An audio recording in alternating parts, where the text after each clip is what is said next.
This is The Joe Gaither Show on BamaCentral.com.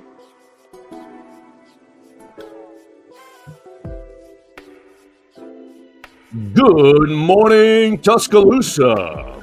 Good morning, Tuscaloosa.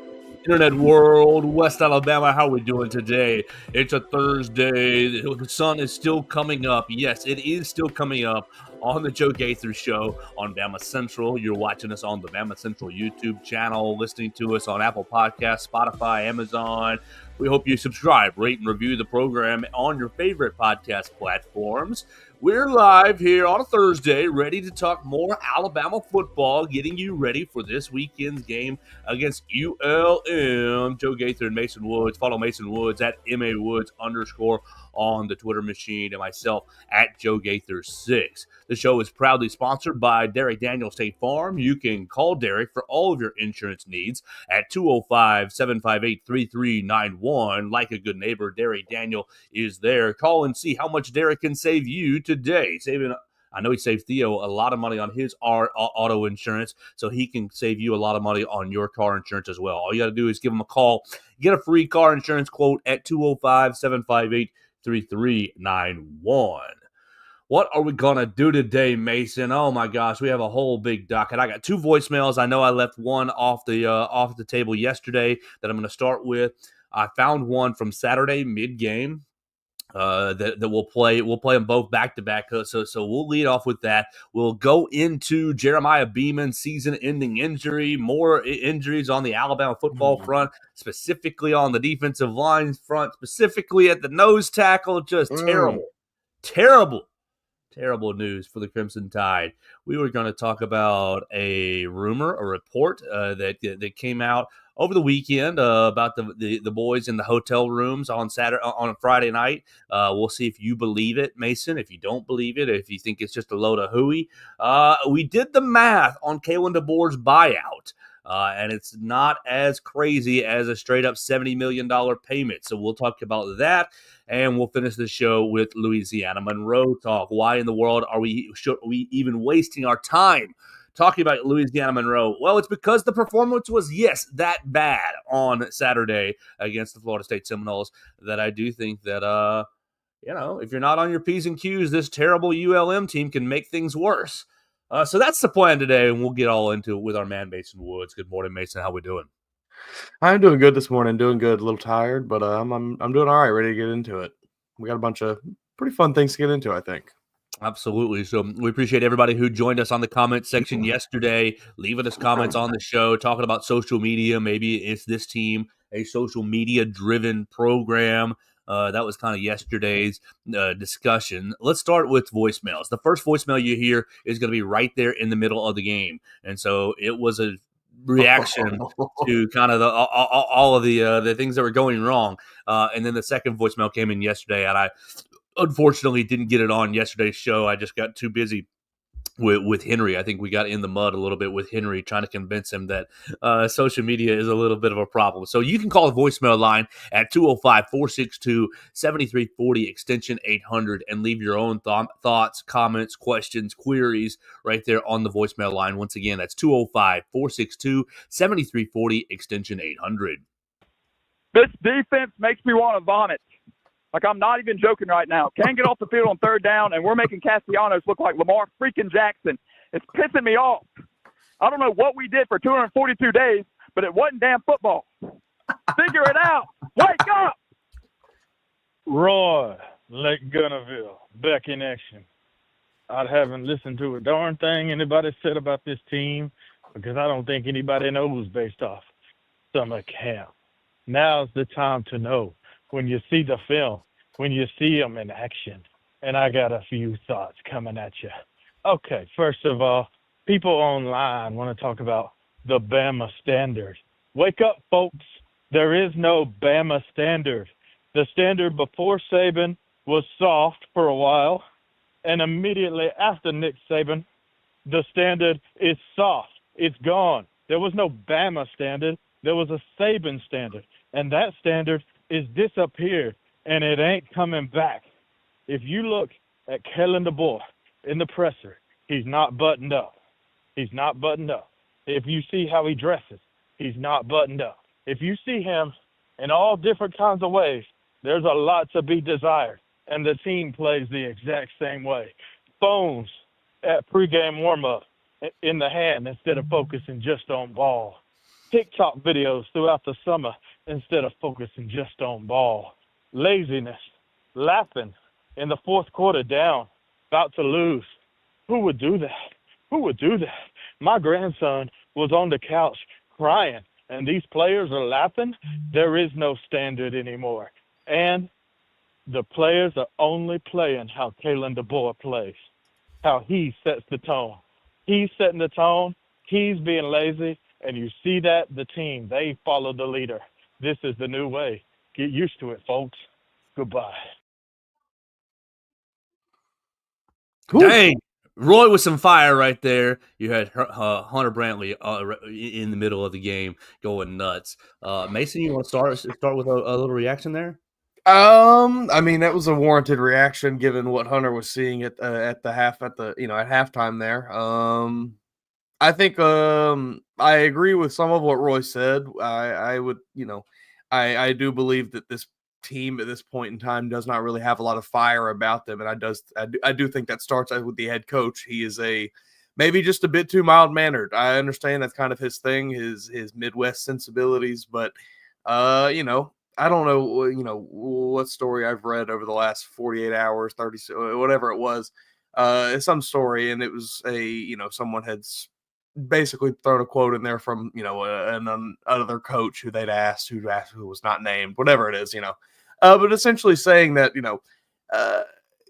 coaching kids in the South is just a little different than it is other places. Sometimes you got to be a little harder on kids down here. Some of the kids, the kids down here respond to it a little better than they might in other places. And it just feels like Kalen DeBoer maybe lacks that a touch. Now, given, again, some of the other things I've read this week, reports from former players of his, reports from people that have worked for him in the past and things, they say he has that other level to him, that extra layer of fire that maybe we just haven't seen yet. But I mean, if nothing has, up to this point has lit that fire yet, I don't know what will. So I'm still concerned. Yeah. The only thing that I'll really push back from Roy, I got two things that I'll push back on. It says, there's no Bama standard. That was just the Saban standard. Well, Gene Stallings implemented it. Gene Stallings was able to get his teams to rise above and get to that level in the early 90s. Coach Bryant basically had his own version of the Bama standard as well. So the Bama standard has been alive and well longer than Coach Saban was here, before Coach Saban was here. And the goal and task is to have the current coach, in this case, Kalen DeBoer, get the team to embrace the Bama standard. And obviously you want to put your own flavor on it, that sort of thing. Coach Saban's flavor was make their ass quit, we'll get them going that way. Coach Stallings was basically, we're not going to play any offense at all. We're just going to run the football and play defense, and we'll figure that out from there. But really, all three of those championship level coaches had a version of quote unquote the Bama standard. Has the standard been lost? Yeah, you can say that. Absolutely. And really, has the standard been kind of dipping since 2021, 2022, the last couple of years of Coach Saban? Yeah, I think so. I think the last couple of years of Coach Saban, the standard was dipping a little bit, and maybe it was because, hey, you're recruiting guys that your main recruiting pitch was, hey, let me get you to the NFL as soon as possible. Let me get you high draft picks. Let me get you lots of signing bonus. Let me get you into the league ASAP. And when that is the main recruiting pitch, are the players as devoted to team as they needed to be? I think that's debatable. Now, obviously, everything worked out for Coach Saban. It did.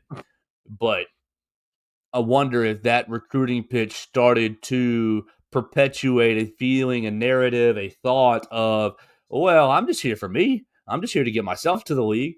And somewhere around 2021, somewhere around there, right after, I guess this is right post-pandemic, right? Post-pandemic, you saw the team, and yes, they made the college football playoff in 23, and they ended up going to the Sugar Bowl in 22 and smoking Kansas State, right? Mm-hmm. But outside of you look at the top line of the 2021 team. Obviously, they made it to the national championship, and they I feel like they played fairly hard. But there was some holes in that team, and as soon as those holes were exposed due to injury, the younger product, the younger players could not step up and handle business in that postseason, and you'll end up losing to Georgia.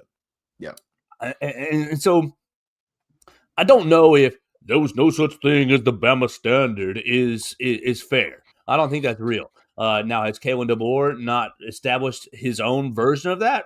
Yeah, I think that is fair. I think it is fair to say, hey, he either hasn't got what it is, what the standard is, playing hard for 60 minutes, playing every play like it's your last, giving a max effort on every single play. I don't know if he just doesn't get that, or if he thinks that, okay, my message just needs more time to sink in. I'm not quite sure on that. So I'll push back a little there. The other area that I'll push back on, not on the TikTok videos in the summer, because we already talked about that a decent bit yesterday, but the phones on warm-ups. This drove me nuts over the last 2 days, Mason. Seeing people get the picture of Caden Proctor with his phone as Caden Proctor is in shorts and a t-shirt, not in pads, not in team pads, not in pads to warm up, but in shorts and a t-shirt, basically off by himself before the game. On the field, yes. He's got his like a mountain of a man. Right. He's got his phone in his hand, and obviously he's wearing headphones, and the phone is playing whatever the case, whatever is on his warm-up playlist. You look across that video, and every player had their phone in their hand and had headphones on. And people are, why are they on the phones in warm-ups? And it's like, maybe you don't understand the way that football warm-ups happen. You get to the stadium, and you tell everybody, warm-ups start in an hour and a half. Warm-ups start in 2 hours, whatever the case may be. And that hour and a half, 2 hours time is your free time to go out on the field and get your acclimation and do whatever you want to do, whether that is pregame shower, pregame deuce, whatever it is, pregame book reading time, pregame prayer time, whatever it is. And a lot of players go out on the field, and a lot of players are listening to music. And so once they actually started warm-ups, there was no phones out there. I think even like I saw a video that people were using as this team ain't built like it used to be sort of example. And it was Tony Brown out on the field with his phone, headphones coming out of his pocket, like he's doing the same thing. He just looked a little tougher because he's out there and it's Tony Brown. But this has been going on for, like you said, every player does this. Every player has done this for over a decade now. That is not that's not really the glaring example we need to be pointing to when we're trying to find problems with this football team. And, to like the conversation we had yesterday, part of me was serious, and I still think it can be a part of the problem, but I never at one point are we like sitting here saying that, oh, this team needs to get off the TikTok and like, that's not the issue with this football team. We just, like you said yesterday, we have to unturn every stone. And that unfortunately was one of the stones that we had to unturn here. Yeah, so I want to push back on that narrative because I saw that many times in social media yesterday that they're playing on their phones during warm-ups. No, they're not. No. How about we just get like athletic department issued iPods so they can only have music out there? I think that's a great idea. Everybody happy? That's a great idea. Because I was putting in some comments. Didn't you play on your headphones with your 8-track player, with your CD player, your tape player? We just need team issued, like whatever the latest model of an iPod that you can get. I'm sure I don't even know if they make them anymore, but there's got to be something that's still available. We can get these guys that has zero functionality outside of listening to music, and then maybe the Bama fans will be happy. Take away their wireless headphones, maybe. The 7th generation iPod Touch was released in 2019. It was the final iPod model and was discontinued May of 22. Dang. Brutal. They're just trying to suck our lives away, get us all on the phones. All right, there's a market here, folks. Somebody get in there. Some MP3 player, some just straight up MP3 player. You can market it to teams. This is distraction free, no apps, no social media. Who would be the coach that would fall for that? It'd be somebody in the SEC probably. I was Brian Kelly. I also that popped into my head as well. I like Kirby Smart for that. I like Shane Beamer. Kirby needs to take other things away from his players. Car keys. Yeah. Shane Beamer's a good one. So we appreciate Hunter and Roy for calling in the voicemail line. You guys can call in at 205-462-7340, extension 800. If you've got thoughts on this Alabama football team, if you got thoughts on what happened over the weekend, or just want to talk about anything at all, it's a 5-minute space where you can say what you need to say. So, Mason, we got to move on and we move forward. And it's tough to do that when more news hits yesterday. Middle of the day, you started seeing rumors that Jeremiah Beeman got hurt in practice, and Kalen DeBoer was on Hey Coach late in the evening. Not late, but in the evening. What is it, 7:30 or so? And he confirmed that Jeremiah Beeman suffered an injury and is going to miss the rest of the year. Mm-hmm. So this is now down Tim Keenan, hopefully going to be back in a week or two. Rumors of Tim Keenan's return for the Wisconsin game are ramping up, which I do think is a little early, but that is the current rumor. It's early. You've got rumors of Keenan return, but Keenan and Beeman at least down this week, and potentially another 2 weeks without both of them. If Tim Keenan is looking like he's returning for the Wisconsin game, then I would definitely say he's going to return for the Georgia game. That's 2 more weeks, but not good on the defensive front, Mason. No, it is not. I think really the only bit of silver lining to this is, and this is thanks to our friend Nick Kelly. He tweeted out the snap count for each of the defensive linemen against Florida State, and luckily Jeremiah Beeman was not the leader in the room, and that's about the only positive you can take away here. He had James Smith with 32, Edric Hill with 29 snaps, and then from there it was about a 3-way tie between London Simmons, Isaiah Faga, and Jeremiah Beeman. So you're losing about 21 reps there, or 21 snaps there, but read that again slower. I'm sorry, my ears are not working. No. James Smith was your leader, 32 snaps. Edric Hill with 29, and then a 3-way tie between London Simmons, Isaiah Fanga, and Jeremiah Beeman with 21, and then Kelby Collins with 3. What? I do feel like I can specifically remember all 3 of Kelby Collins' reps too, and they're terrible. They were not great from what I'm recalling in my brain. Oh gosh. Oh my gosh. Not good at all. But yeah. You go from bad to worse here with this injury. Obviously a room that was already hampered in more ways than just we talked about it yesterday. A room that was hurt in more ways than just the X's and O's on the football field with the loss of Tim Keenan. You also lost a massive leader there. But now you continue to get hurt on the X's and O's since with the loss of Jeremiah Beeman. So, didn't get a lot of pressure last week. It's going to be harder to do it now. But you better figure something out, Kane Womack. Yeah, absolutely. And we have in London Simmons, I guess.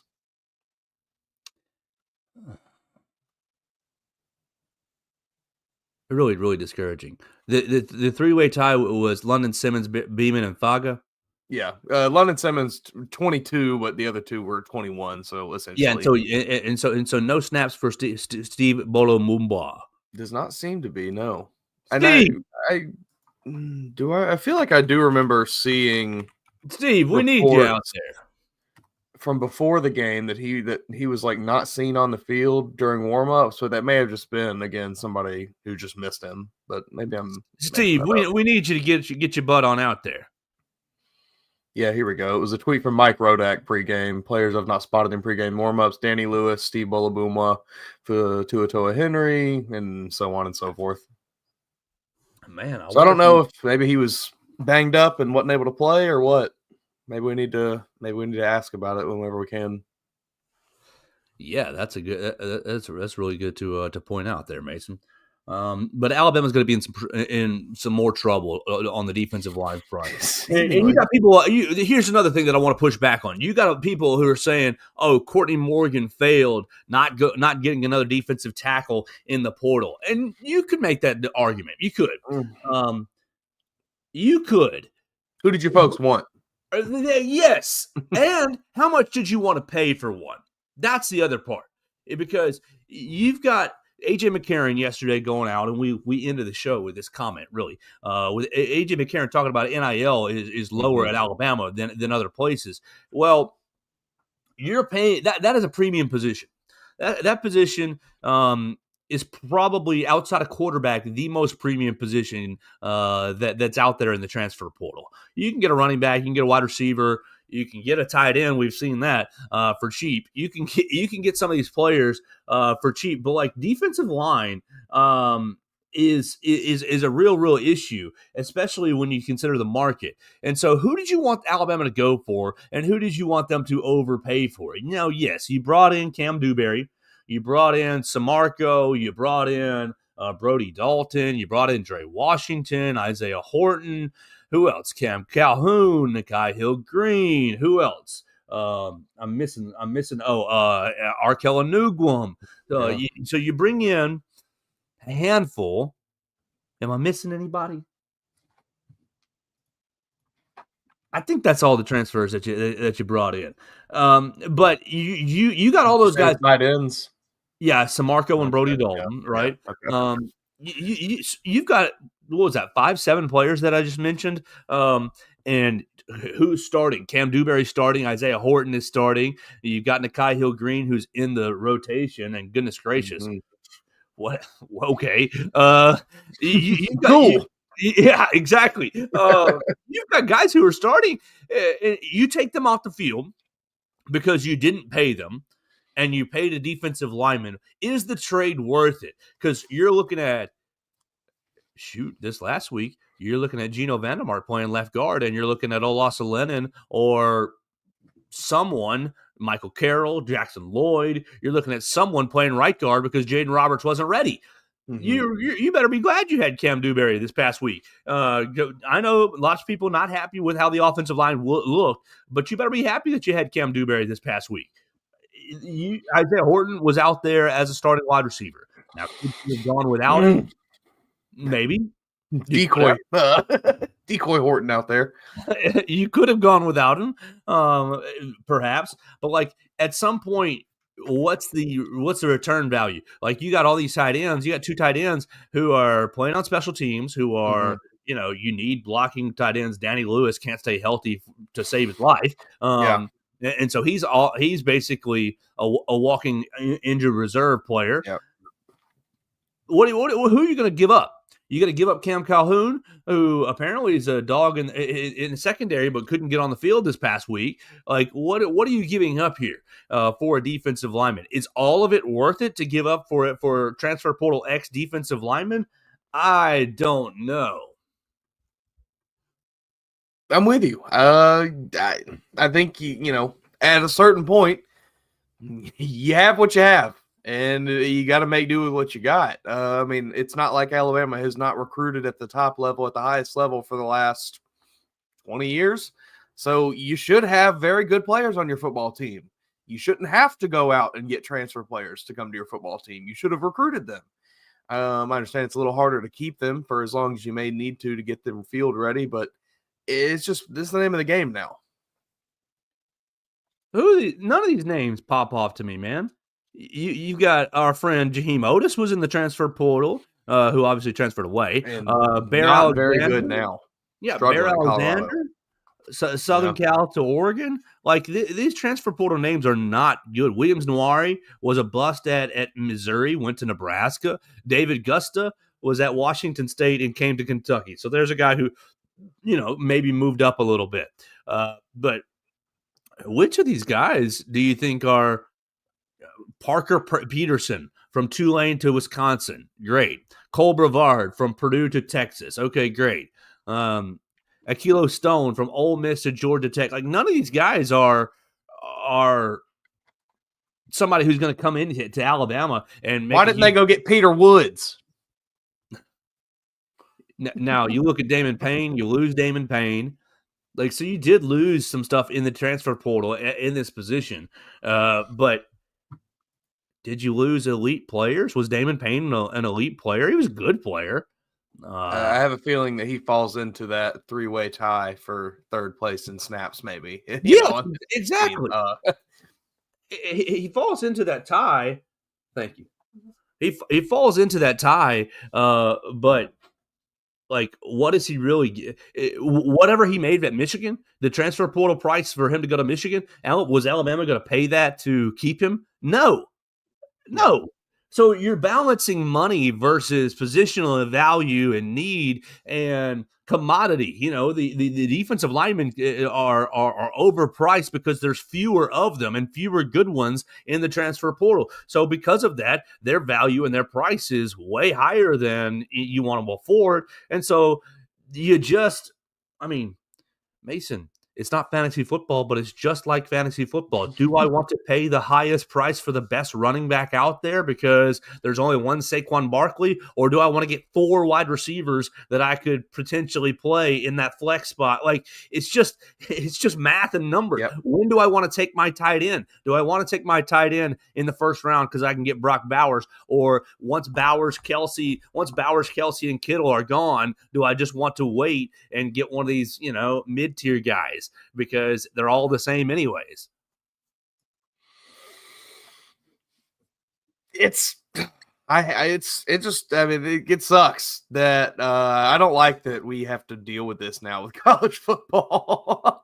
I know it's just the evolution of it, but man, don't you just miss when you didn't have to talk about this stuff and it was just secret meetings and under the table handshakes and things? Oh man. It's impossible to just, nearly impossible to keep your roster intact year to year, transfer portal window to transfer portal window, because there's always teams that are coming and, poach your players. There are always teams that are going to be able to pay more to guys than you're willing to pay them. And it just is what it is. Exactly. Like, I don't know.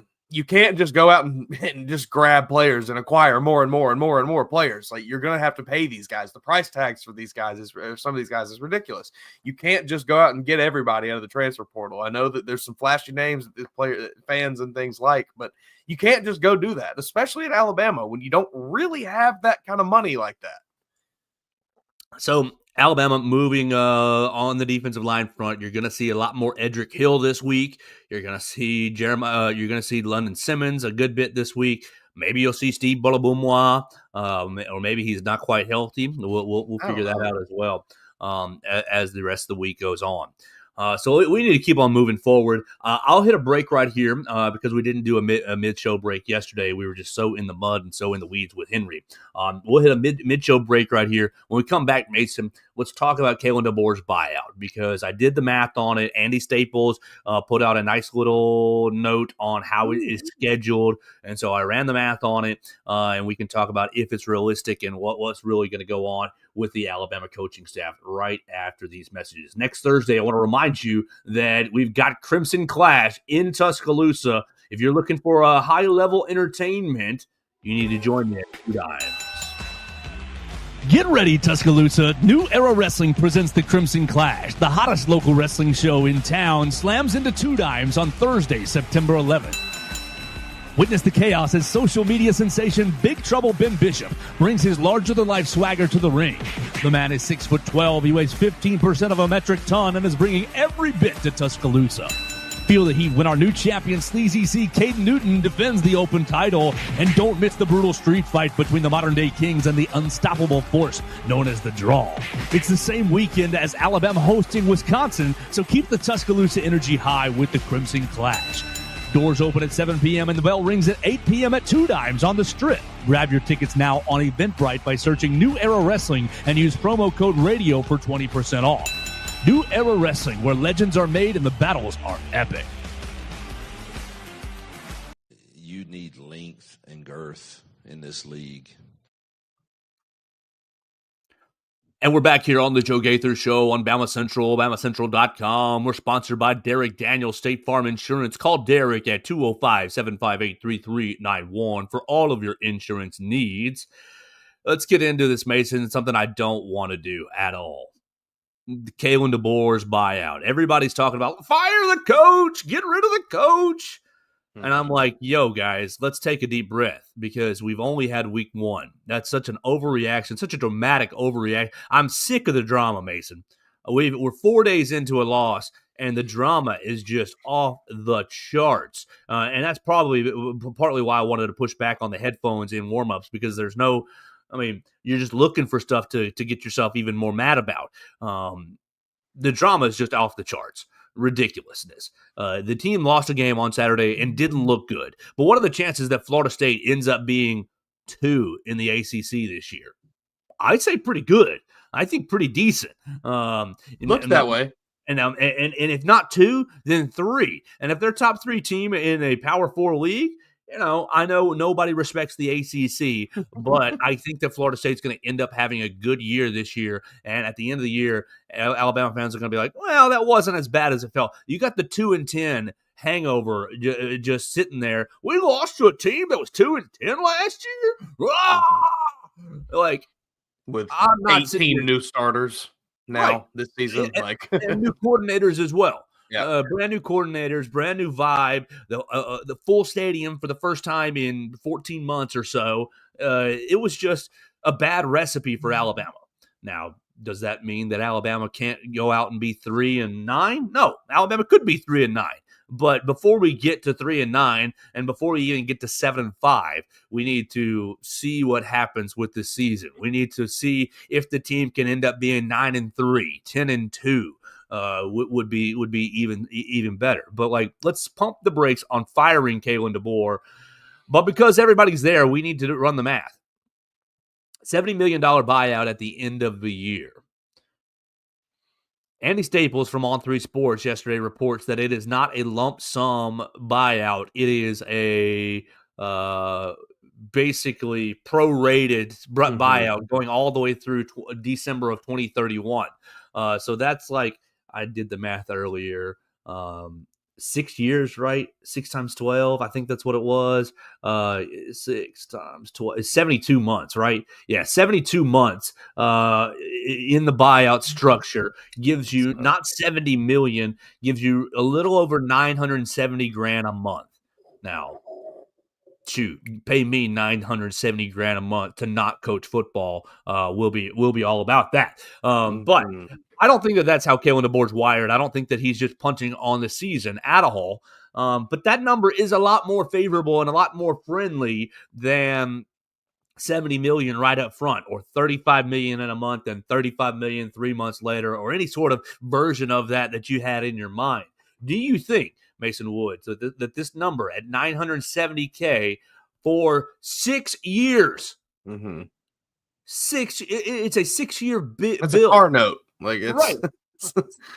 longer than that. I'm gonna pay off my car, but way before that. I just bought a new car. I'll have it paid off way before 6 years. My payments are not $970,000. Thankfully, I worked out a great deal with my creditors. But goodness gracious, I'm still weary of a 6-year payout structure. Maybe that's just my financial conservatism because I try to be as frugal as possible. I really do. And maybe that's clouding my judgment here. But $970,000, okay, a couple times doesn't sound as crazy. But every month for 6 bleeping years still sounds nuts to me, Mason. Yeah, I mean it is. That's a ton of money. That doesn't really change how insane this amount of money is. The man will still be receiving $70 million to not coach football. It's just going to take a little longer for him to get it. I don't think this changes Alabama's ability to pay this buyout. They still can't pay it. They still can't fire Coach DeBoer. He, like we talked about yesterday, your best bet is turning this season around and either being good enough that you want him back or just good enough that another team comes calling for maybe the NFL. Because you're not paying this buyout. Not at 900 for 6 years. Yeah, it's not happening. That's nuts to me. That's absolutely nuts to me. But people are suggesting that payout structure makes it more realistic to fire. What you make of Chris Lowe's report on 3 about a high level booster, portrait in the hallway type booster says Alabama, not spoiled, XYZ ABC. We're thinking about it. We're restless. And then Kalen DeBoer's response yesterday on the SEC coaches call. If you missed the SEC coaches call, you can hear the entirety on the BamaCentral YouTube channel. 2 weeks in a row, we're the only outlet to post the Kalen DeBoer segment on the SEC coaches call. He basically says, we're still a good football team. We just need a chance to prove it. Well, coach, you have 11 more chances. Mm-hmm. You also had one. I don't know. You forget about the one that was coming up on the 30th, 31st there. I don't know. I read that, and I think Chris Lowe does very good reporting, and I'm not, I just think that this kind of felt like if it was some high level booster, nothing more than just some. I just watched the team that I pay for lose a lot. Now I'm angry, and I'm going to throw some comments out. Like, it did not feel like a measured response where, I sat for 72 hours and thought about it and then came back to you. No, this felt like we're sitting here in Tallahassee, maybe however many hours after the game is concluded, and you're firing off. Maybe you've had a few beverages this evening and you're firing off some comments. I don't put a ton of weight into it. I mean, I'd certainly think that obviously the people paying and funding this program are upset by the result. I think that anybody knows that. But I don't think there's any concern that they're gonna pull funding or something like that or quit donating. I don't really think that's any bit of worry right now. At the end of the day, they still love Alabama football and they still want Alabama football to succeed, whoever is at the helm of it. Yeah, I also thought that it was a big nothing burger of a comment. It was so I want to say this up front. I do not think that Chris Lowe made this up. Period. No. I think he definitely heard this from someone. I just don't think that the person that said it was necessarily being 100% real about it. Exactly. The quote was so flimsy and the attribution was so flimsy that it could have been a made up quote to me. But until you get a little more teeth behind it, I'm not really that concerned in that department. Let's keep going on this Kalen DeBoer conversation. I know, Mason, you saw the little snippet of a screenshot that came out over the last 4 or 5 days about players receiving DoorDash or Grubhub. I think this was on a message board. That's what the snippet has come from. Players receiving DoorDash, Grubhub, Uber Eats at 2 a.m. at the team hotel and sneaking girls into the team hotel late night on Friday night. And maybe that's why they were lethargic. People saying, Coach Saban would have never allowed the access to the hotel like this, especially the night before the game. 1, do you believe it? 2, what do you make if it's true? You do believe it?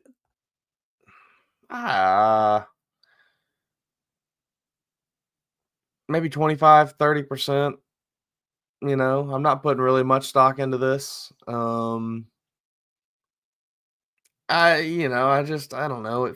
It kind of just feels like the same thing, where it's just somebody was angry either during or after that game. So they thought, let me find one example and blow it up a bit and make it sound like something it really necessarily isn't. Like, there may have been some players getting food deliveries late the night before a game, but who the hell cares? They're staying up anyway. You're stupid if you think that college kids are actually going to bed at 9 o'clock before a football game. You're dumb. They're not doing that. They're sitting in their hotel room, scrolling on their phones, watching YouTube, playing on their PS5, whatever it is. You're dumb if you think that is what they're doing. So I don't really care that much if they're up getting some food. It is what it is. Now, if the part about people going in and out and things like that, maybe that's a bit of a concern. But again, I don't really care all that much. I think even if this was true, I don't really care. This doesn't really concern me that much. I don't know. I've never been a high level, Division I athlete, but young people are pretty resilient. I think they'll be okay to play a football game when they don't have, when they only have 6 hours of sleep as opposed to 8. Well, all right, I do care a little bit more if the report is true. I believe at about the same level that you're suggesting. My suggestion is that someone saw 1, 2 food orders come through. Oh, And I bet it was not even I bet it was like a GA, and they just assumed. yeah, that's some sort of. So they saw some food orders come in, and they made a sweeping judgment. Now, ladies coming in and out, I have no idea, but it's still the same thing. I bet you 1, 2. I don't think this is a theme really of what happened on Friday night.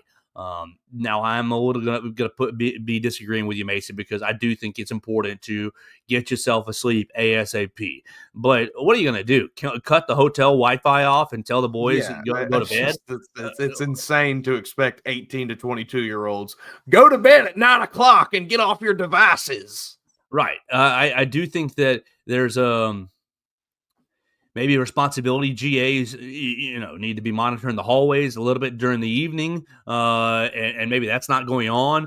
But I'm not in the camp that the whole team's ordering Domino's at 2 a.m. and they're all getting greased up and pepperoni pizza and greasy and. I don't know about you, Mason, but I often have funky dreams when I eat pizza. I love pizza, but it will disrupt my dream cycle a little bit. And so maybe I don't sleep as well. So maybe they're all up eating. I don't believe that. I believe that maybe a couple of orders might have come through and somebody just saw it in the lobby and started to get pissed off right then and there. And then maybe a girlfriend came down. Oh, Billy 4-star, Billy walk-on, met her in the lobby, whatever. Do I think it's thematic? No. But I am concerned about it. Like, all of this is optics at this point.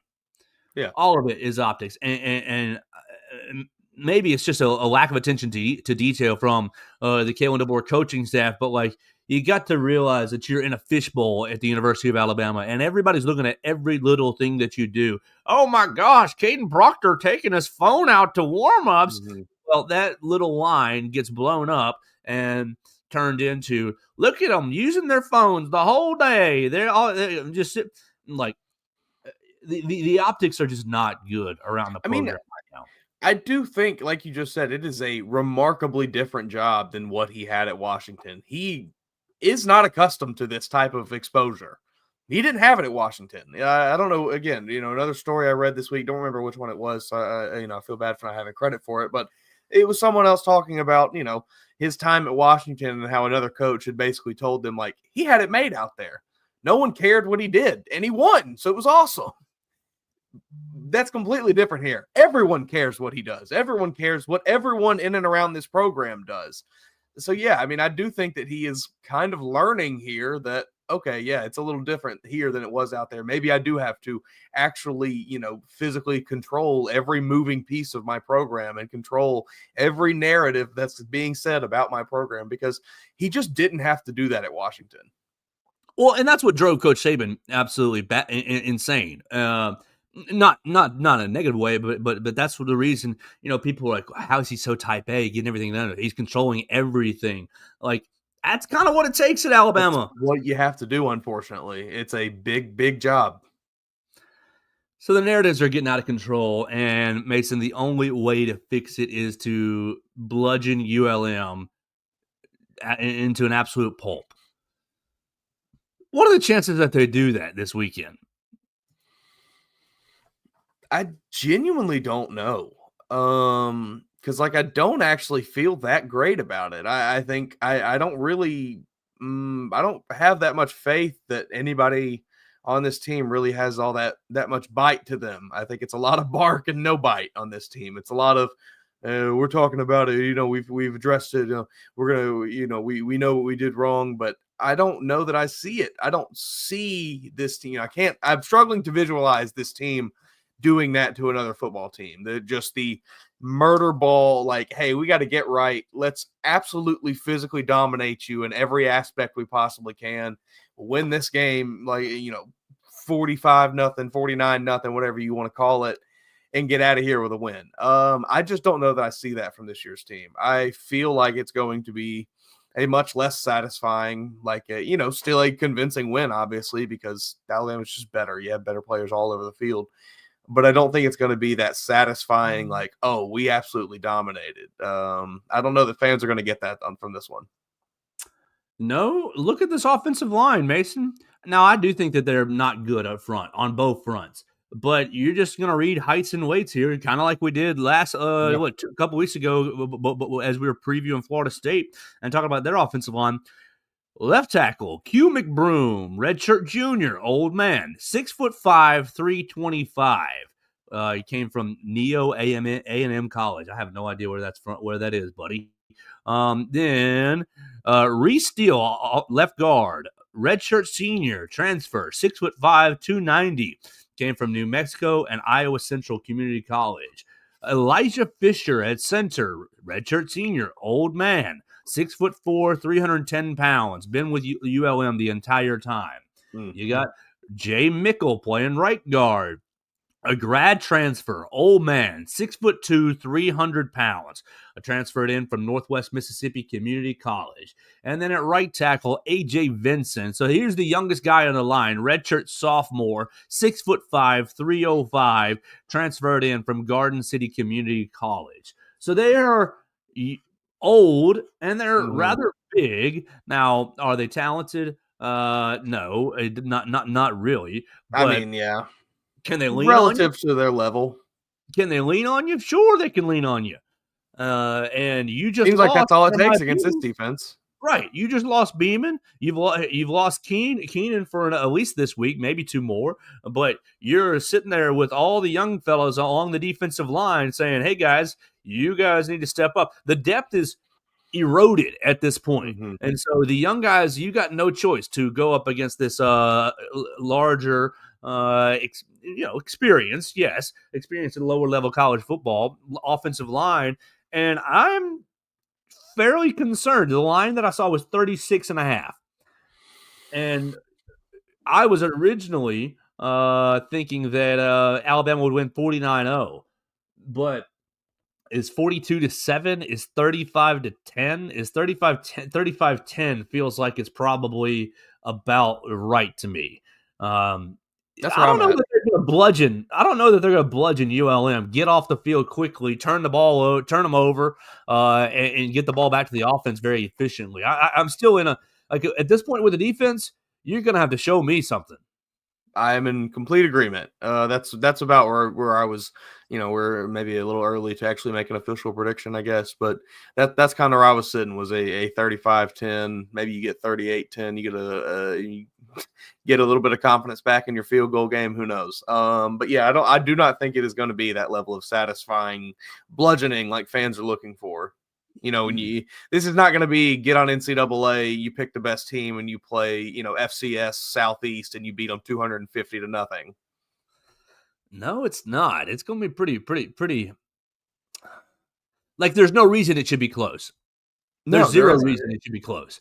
It just feels like it'll be a 14-7 going into half. It's never necessarily out of question, but it gets way closer than it should. The rumblings inside Bryant-Denny Stadium are going to be really rumbling if it's even somewhat close at halftime, I feel. Oh yeah. Oh gosh, I'm now nervous for it. I'm nervous to that's going to be a crazy press conference at the end of that game if it's somewhat close. I mean, is there any margin? What's the margin that Alabama fans need to see to be like, okay, we're somewhat back on track?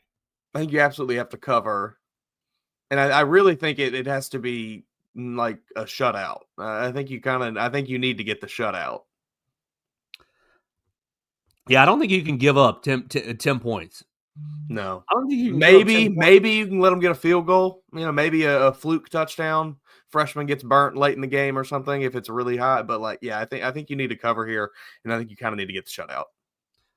James Ludeman chiming in thinking 24 or more for the Crimson Tide needs to happen to get people feeling better about the direction of the team. I think it's you got to go 10 or fewer points for ULM, and you've got to keep the quarterback run game under 20 35 yards. You need 5 sacks. Yeah, because as soon as they get to 40, if they get to 40 yards rushing, people are going to go nuts. And they should. They absolutely should. Yeah. Yeah, the game should not be close whatsoever, but I got a bad feeling it's going to be for a little bit. Yeah. I'm not feeling great about it. Did you see the clip of ULM's coach just talking about the opportunity and how it was? I just didn't like it. Well, have you looked at him at all, Brian Vincent? I don't know much about him, no. Brian Vincent coached several high schools in Alabama, was the offensive coordinator at South Alabama for a little bit as well, and UAB for a little bit as well. So he's very, very, very familiar with the state of Alabama as a whole.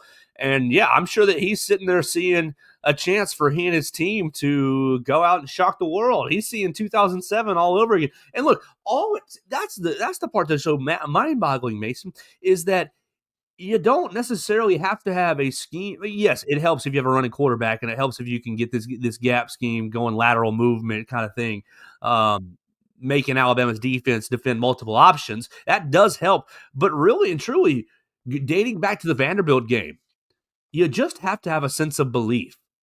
You just have to have a sense of belief that we can take it to these guys, Alabama, for 60 minutes. Vanderbilt had that sense of belief. We're going to dig.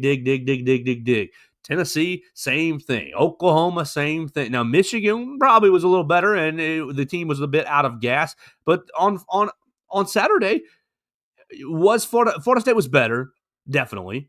But you could see it after their first drive where they answered Alabama's first drive, and it was 7-7, and Castellanos is jacking everybody up in Doak Campbell Stadium. The sense of belief was off the chart. Yeah, we're going to do this. We're going to take it to them, and there's nothing they can do about it. Like, the sense of belief, the sense of we're going to rub their noses in it was so high that maybe that's the most concerning part to me about this whole program is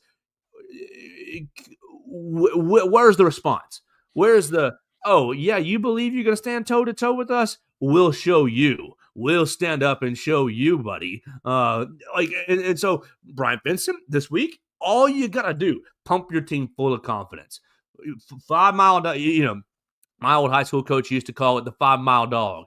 You run behind the sprinter, the big dog, the big runner, but every couple steps you take a bite out of their heels. You take a bite out of their. At the end of the 5 miles, that giant's going to fall, and you're going to be there, basically winning and passing them at the finish line. And so all you got to do, Brian Vincent, is convince them 5 mile dog. We got to take 3.5 yards a pop, and get a turnover on defense.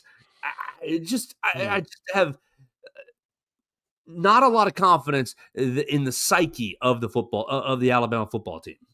I am right there with you. I don't. They've not given me any reason to really believe in them.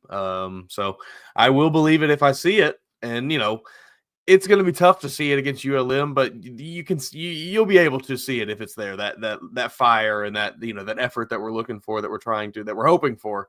You will be able to see it if it is there. So we will know this Saturday one way or another. Can we get Kalen DeBoer connected with Rolanda McClain, Reuben Foster, Rolanda McClain, Deontay Hightower? Give me Tim Williams. I know Tim Williams wasn't like a superstar in the NFL, but give me Tim Williams' number as well. Give me Jonathan Allen's telephone number. Can we set up a scrimmage with West Alabama? They'll play hard. I bet Cochran. He'd mess around and beat them. Cochran's team. Yeah. I mean, they talk about the 5 mile dog. Hey, I'll put this out there too, Coach. If you just need somebody to be the hype man, like be the incessant, stupid hype man, I will embarrass myself. You see the glasses right here. I can give you the let's go all day long. If that's what this team, like, you can handle this. You can handle the schemes. You and Coach Womack, y'all can handle this team. Don't let me touch a whiteboard. I'll say, hey, good call, coach. Good call, coach. I'll hype you guys up too. If that's what you're missing here, you got to go find it ASAP. Man, Oh, I mean, it does feel maybe a little on the nose, but it does almost seem like you can kind of point to the departure of Scott Cochran as a big turning point for this program. It kind of feels like they have lacked that fire really ever since he left. absolutely. So Mason, let's get everybody ready for tonight. Horrible slate of college football tonight on the family of networks. ESPN 2 has James Madison at Louisville at 6 o'clock. Ooh, the Dukes. That might be decent, actually. Louisville is a 12.5-point favorite, so we'll see if the Dukes can pull off an upset. Western Illinois is taking on Northwestern, 6:30 on Big Ten Network. Northern Illinois is taking on Maryland, 6:30 on the Big Ten Network. And on FS1 at 8 o'clock, Eastern Washington is taking on Boise State. So really, I guess all eyes are going to be on the NFL season opener. What is it, Dallas and Philly? Dallas is at Philly. Philly's an 8.5-point favorite, 7:20 on NBC/Peacock. You'll be able to see the Dallas Cowboys against the Philadelphia Crimson Tide. You feeling like you're going to watch any of those games tonight? Or are you going to be? I will absolutely be watching the NFL game. There we go. Yeah, I'll check in and out of some of the college games, but no, my eyes will be glued to the NFL. Not that I even have anybody on my fantasy team playing tonight, but I will. I am going up against Dak this week, so it starts now. Saquon Barkley and George Pickens ride for me tonight, so we'll see what they can do to open up the defending champion season. So we'll try to see if we can go back-to-back. Probably not. Very unlikely. I am extremely confident in my ability to go back-to-back. Are you? Oh, it's happening. My goal is to go right back to the playoffs and then roll the dice from there. We'll see. I will be securing another championship this year.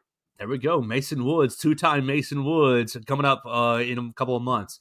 Mason, let's get out of here for the day. We want to encourage everybody to follow us at Joe Gaither 6, at MA_Woods_ on the Twitter machine. You can follow us at BamaCentral on all the social media machines as well. Make sure you follow in the BamaCentral YouTube channel. You can see things like you can hear things like the SEC coaches call. I just put up a photo because it's just audio. Sorry, guys, there's no video. But you can see yesterday's practice footage. You can see Tuesday's practice footage as well. All kinds of Alabama football content besides this show on the BamaCentral YouTube channel. We'll be back tomorrow for a Football Friday. We'll see what Katie Wyndham's doing, and we'll see if we can have a little fun on a Football Friday. Get this ship turned around. We'll have an official prediction for Alabama ULM. We'll give you our 3 players to watch, our keys to the game, and we'll get you ready for the weekend ahead right here on the Joe Gaither Show on BamaCentral and BamaCentral.com.